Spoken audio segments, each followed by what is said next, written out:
Hello, my lovely kids. How are you all? I hope you all are enjoying this chilly weather. Ooh, बड़ी ठंडी है. You have all appeared in your unit test too, and I hope you have analyzed that how much have you studied and how much more you need to put hard work in your efforts. Our today's chapter is active and passive voice. I'm your English teacher Medhavi, and without wasting time, let's get started. We already know that the subject in a sentence is the doer of an action in many cases. यानी कि जब हम लोग sentence subject predicate पढ़ रहे थे तो we have studied कि जो भी सब्जेक्ट होता है वो हमारा मेनली डूअर होता है. For example, Radhika is dancing on the dance floor, so is the doer. Radhika is the doer, so she will be the subject there. Medhavi ma'am teaches us English. Who teaches you English? So who is the subject? Medhavi ma'am. Right. A dog is barking loudly. Who is barking? The dog. So the dog will be the doer here. Which happens? A verb that needs an object to complete its meaning in a sentence is called transitive verb. हम लोग already transitive verb और intransitive verb भी पढ़ चुके हैं, completion of verb भी पढ़ चुके हैं.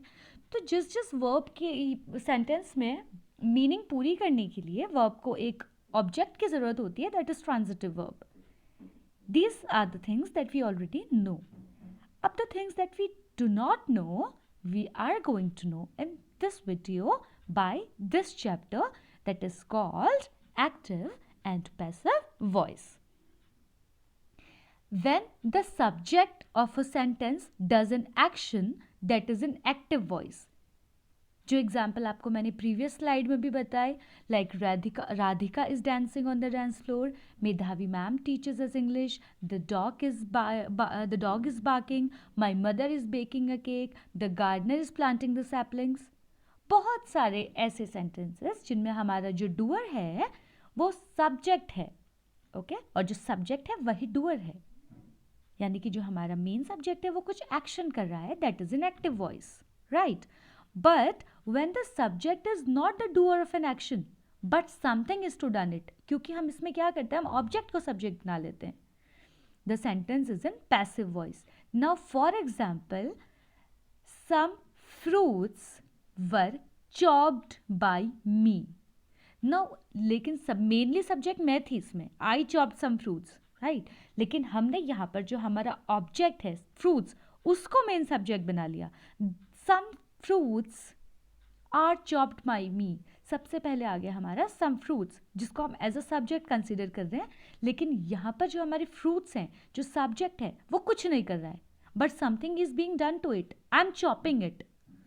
तो ये हमारा जो सेंटेंस है वो पैसिव वॉइस में है. आप लोगों को सिर्फ इतना ध्यान में रखना है कि जहाँ पर हमारा ऑब्जेक्ट सब्जेक्ट की तरह प्रेजेंट किया जाता है और वो कुछ नहीं कर रहा होता है, it is not a doer, that is passive voice. Remember, only sentences of transitive verbs can be changed into passive voice. Now see the example. The postman delivered a parcel. ठीक है, तो अभी यहाँ पर हमारा जो सब्जेक्ट है वो कौन है, पोस्टमैन है. तो पोस्टमैन ने क्या किया, एक पार्सल डिलीवर किया. तो पोस्टमैन ही सब्जेक्ट है और पोस्टमैन ही डूअर है, क्योंकि उसने क्या काम किया, what action he performed, he delivered a parcel. ठीक है, अब हम दूसरा देखेंगे तो a parcel was delivered by the postman. अब हमने क्या किया, यहाँ पर जो हमारा ऑब्जेक्ट था उसको हमने सब्जेक्ट बना दिया, उसको हमने सबसे आगे रख लिया. a parcel was delivered by the postman. अब हालांकि जो हमारा पार्सल है वो सब्जेक्ट है, लेकिन इसने किया कुछ नहीं है. Okay, but something has happened to it by the postman. Postman delivered it. तो ये हमारा पैसिव वॉइस है. I hope it's clear to you. Now exercise A जो आपकी बुक में है, इसको हम सब मिलकर साथ में करते हैं. Read the following sentence and take the correct options to state whether they are in the active और पैसिव वॉइस. अब बहुत सिंपल है, ये हम लोग पहले एग्जाम्पल में देख चुके हैं. The parcel was delivered by the postman. अब यहाँ पर क्या है, पोस्टमैन हमारा सब्जेक्ट नहीं है, यहाँ पर हम पोस्टमैन को ऑब्जेक्ट की तरह रख रहे हैं, और जो पार्सल हमारा ऑब्जेक्ट था उसको हमने सब्जेक्ट की तरह रखा है. So obviously it's passive voice. Sita painted a portrait. Sita is the subject and she only performed the task of painting a portrait. So it's active voice. The teacher distributed the answer sheets. Teacher is the subject and she is the doer itself. Okay, or maybe he is the doer itself. So active voice. The poem was written by John Keats. Now here, what is the subject? The poem. लेकिन जो हमारी pome है वो कोई action perform नहीं कर रही है, बल्कि जॉन कीट्स की राइटिंग का इम्पैक्ट उस पर पड़ा और वो क्रिएट हुई है. तो it's passive voice. I'll pluck all the flowers in the evening. I am the subject and I will be the doer only. So it's obviously active voice. Rishan has completed the project. Rishan subject है, doer भी वही है क्योंकि उसी ने complete किया है हमारा project. तो active voice है. The thief was caught by the police. अब देखो, थीफ है सब्जेक्ट लेकिन थीफ ने कुछ नहीं किया. शी इज नॉट द, मतलब किया तो होगा ऑब्वियसली, चोरी की होगी या कुछ किया होगा तभी तो वो पकड़ा गया, बट इस सेंटेंस में थीफ ने कुछ नहीं किया बल्कि ही वॉज कॉट. तो पुलिस कॉट, राइट, लेकिन थीफ सब्जेक्ट है but not the doer. So it's definitely passive voice. Now what are the uses of passive voice? Why do we use passive voice? पहली चीज, when the doer of an action is not known, हमें पता नहीं है कि ये action जो हुआ है वो किसने किया है. Like mother's purse was stolen. अभी हम इसको ऐसे भी लिख सकते थे कि somebody stole mother's purse, लेकिन हमने इसको पैसिव में लिख दिया mother's purse was stolen. तो mother's purse is the subject here, but this is not doer. Second, if the stress on action is more rather than the doer of the action, जब हमको doer से ज्यादा object पर या action पर emphasis करना हो, स्ट्रेस डालना हो. अ कुकुम्बर वाज चॉप्ड. तो कुकुम्बर सब्जेक्ट है लेकिन चॉप हुआ है ये, ठीक है. किसने चॉप किया, यू डू नॉट नो, लेकिन हमने स्ट्रेस किया है चॉप्ड पर.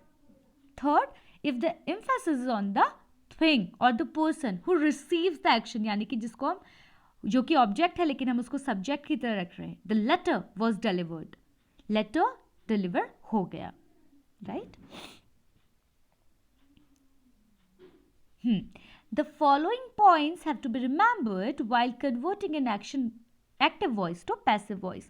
बेटा मैंने गलती से यहाँ पर featured लिख दिया. It will be features. Okay? Yeah. So the object of the verb becomes the subject. ये मैं आप लोगों को पहले ही बता चुकी हूँ. फॉर एग्जाम्पल हमारा एक्टिव वॉइस है राधिका रोट अ लेटर. इसमें हमें पता है कि Radhika is the subject and later is the object. Yes, but जब हमने इसको पैसिव वॉइस बनाया तो हमारा जो ऑब्जेक्ट था लेटर, उसको हमने सब्जेक्ट बना दिया. A letter was written by Radhika. Okay, Radhika agent बन गई. Okay, the subject of the active voice is expressed as by plus agent in the passive voice. मैंने बताया ऊपर राधिका सब्जेक्ट थी, नीचे हमने राधिका को एजेंट बना दिया और उसके पहले हमने बी वाई बाय लगा दिया. The form of the verb is changed according to the tense. ऊपर वर्ब की कौन सी फॉर्म थी? Simple past tense, wrote. अब हमने यहाँ पर क्या किया, सिंपल पास्ट टेंस का वॉज लिखा और रिटर्न यानी कि पास्ट पार्टिसिपल फॉर्म यूज की है. ये फॉर्मूलाज मैंने आगे लिखे हुए हैं. If you learn those formulas you will never ever face any problem regarding active and passive voice. Personal pronouns also change in the passive voice. For example, I eat an apple. Active voice है ना? Who is the doer? I. Now when we converted into passive voice, so it became an apple is eaten by me. तो जो हमारा I था,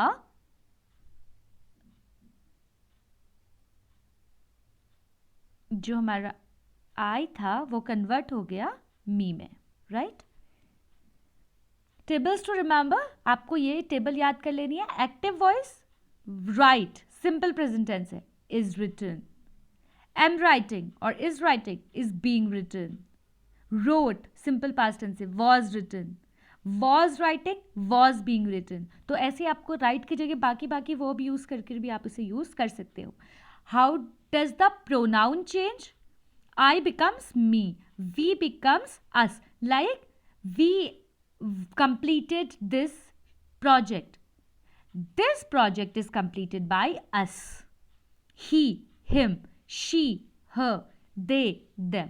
तो ऐसे जो हमारे प्रोनाउंस है वो चेंज होते हैं. अगर आप इस टेबल को प्रॉपरली बना के और जो फॉर्मूलाज मैं आगे बताने जा रही हूँ उनको एक प्रॉपर चार्ट में बनाकर अपने स्टडी रूम में पेस्ट करते हो and you often just observe these pictures carefully, so you will definitely learn it. आपको पता भी नहीं चलेगा कब आपको लर्न हो गए. Now formulas to remember. If the sentence is in simple present tense, आपको पता है कि हम root form of the verb use करते हैं. For example, I eat an apple. Okay, अब क्या हुआ, हमने इसे पैसिव वॉइस में चेंज किया तो एप्पल को सबसे आगे रखेंगे. एन एप्पल है तो is. An apple is past participle eaten by me, right. Present continuous tense is am are ing form of the word. I am writing a letter or letter is being written by me. Past participle form आ गई ना. अगर कोई sentence present perfect tense में है, for example I have completed my work, right, हम यही लिखते हैं ना, has have plus past participle completed. I have completed my work and in passive voice it will be my work has been completed by me.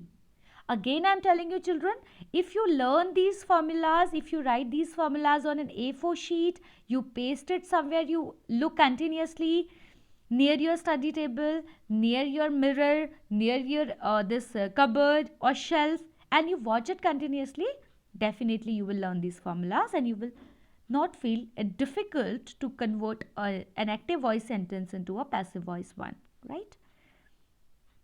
Simple past tense में कोई sentence है, हम past tense form लिखते हैं उसकी, right.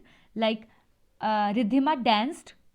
Okay, so a danced was performed by Riddhima, है ना. Was word लगा दिया और पास्ट पार्टिसिपल फॉर्म लगा दिया. देन अगर पास्ट कंटिन्यूअस टेंस में कोई चीज है, okay, the police was catching the thief. अब आपको पता है कि पैसिव वॉइस में हम थीफ को आगे रखेंगे. The thief was being caught by the police. Past perfect tense में भी हमने पहले जो हमारा प्रेजेंट परफेक्ट टेंस की तरह उसी की तरह होगा, बट हैज़ या हैव की जगह हम लोग हैड का यूज कर देंगे. For example, the teacher had distributed some sweets. Okay, अब सम स्वीट्स सबसे आगे आ जाएगा. Some sweets had been distributed by the teacher, right. Same thing goes with simple future tense. Active voice में हम लोग क्या लिखते हैं, shall will root form of the verb, like I shall bake a cake, right. Passive voice में क्या हो जाएगा, a cake will be baked bye me.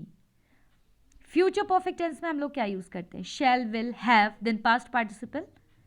I will have completed my work by the evening. My work will have been completed by the evening. Remember children, verbs in the future continuous tense cannot be expressed in passive voice. Again I'll tell you, just by watching this video once, you cannot learn these formulas again and again until you remember these or watch these or try to learn these, or you practice these sentences in your day-to-day communication. That is it for today. I'll be sending you the assignments in your class groups. I want you to complete those assignments by Monday evening 5 p.m. and send it to me. Till then, take care of yourself. Drink warm water, wear warm clothes, and take care of your family as well. I'll see you soon with another video. Thank you so much.